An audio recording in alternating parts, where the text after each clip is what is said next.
भाषा और संस्कृति जाति को समृद्धि करे साहित्य समाज को पथ प्रदर्शन करिथिबारु साहित्यिक मानकर समाज गठन में भूमिका गुरुत्वपूर्ण बोली भंडारी पोखरी साहित्य संसदर द्वितीय दिवसर प्रथम अधिवेशन में अतिथि और वक्ता माने मतव्यक्त करिसेंते। संसदर सभापति डॉ सुरेंद्र मिश्र अध्यक्षता और कार्यकारी सभापति प्रकाश महापात्र संचालन में अनुष्ठित कार्यक्रम को उच्च शिक्षा ओडिया भाषा साहित्य और संस्कृति मंत्री सूर्यवंशी स्वराज उद्घाटन कर भाषा और संस्कृतिर महत्व संपर्क में उल्लेख करते। विशिष्ट अतिथि भाव में पूर्वोत्तर मंत्री निरंजन पट्टनायक मुख्य वक्ता भाव में सुबार्तार संपादक प्रदीप्न शतपथी कवि विजय महापात्र ब्रजकिशोर नायक अवनी प्रधान संजीत पल सुधांशु शेखर नायक बद्रीनारायण धल प्रमुख उद्बोधन देते। यह अवसर में पवन नायकों चितिरी मितिरी भितिरी कथा झोरणाबाला खुंटिया कुंज कलिका मनोज नायक बड़ मनीष केशव सेट्टी मनमर्मर राखाला स्वाई कुंभीर पिठी पद्म पुस्तक उन्मोचित होता।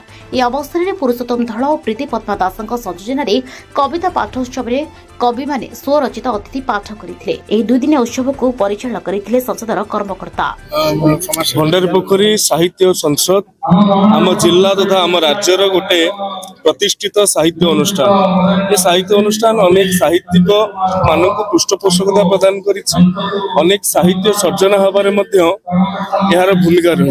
आज ये ये 50 वर्षर तार स्वर्णिम यात्रा को पूरण करुच्ची।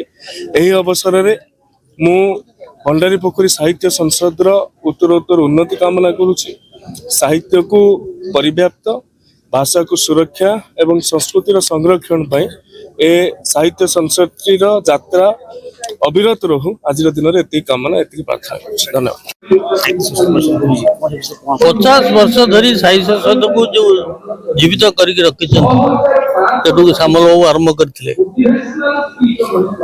मैगजीन छपे नाटी माटीर महक प्रकृत में माटीर महक अच्छी साहित्य क्षेत्र में कहतु स्वाधीनता संग्रामी कथा कहतु जहाँ भी कहतु ये माटीर महक मु आच्छादित।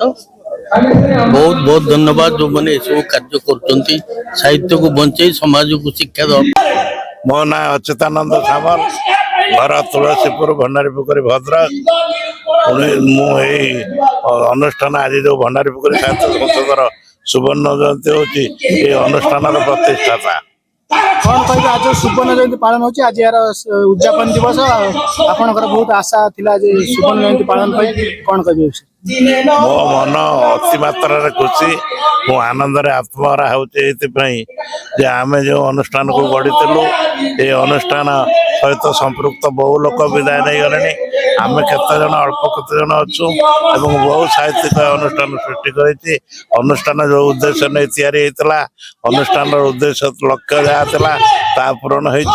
आज भंडारी पोखरी भाई एक ग्रामीण अंचल भद्रकर एक उपात अंचल जो सारस्वत आयोजन होता मत मुग्ध कर खूब अतिमात्रा आनंदित।